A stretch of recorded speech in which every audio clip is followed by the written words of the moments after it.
నమస్తే friends. Tomato పచ్చడి, cauliflower పచ్చడి తినేస్తున్నాను. రెడీ అయిపోయాయి. మీకు కూడా కావాలి అంటే తొందరగా ఆర్డర్ పెట్టేసుకోండి. రేపు ఖచ్చితంగా డిస్పాచ్ చేస్తాను. తెల్లటి వేడి వేడి అన్నంలో ఎర్రటి పచ్చడి కలుపుకొని తింటే అసలు అది చూస్తుంటేనే నోరు ఊరిపోతుంది. నేను ఇది వాయిస్ ఓవర్ చెప్తున్నాను. తినేటప్పుడు మాత్రం షూట్ చేశాను గానీ మళ్ళీ చెప్తుంటే నాకు నోట్లో నీళ్ళు ఊరిపోతున్నాయి. చూడండి నిజంగానే చెప్పలేకపోతున్నాను. అసలు ఎంత బాగుందో టేస్ట్ అయితే.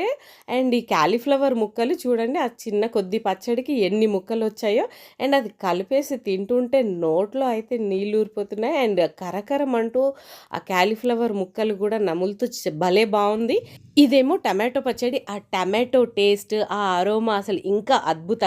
2 పచ్చళ్ళతో నేను పండగ చేసుకున్నాను. ఇదండి దోసకాయ పప్పుతో కలిపి తింటున్నా నేను. పప్పులో గూడా పచ్చడి నంచుకోవటం, ఇలా పెరుగులో గూడా పచ్చడి నంచుకోవటం నాకైతే చాలా సూపర్‌గా ఉంది. ఆర్డర్ చేయండి వెంటనే. Thank you.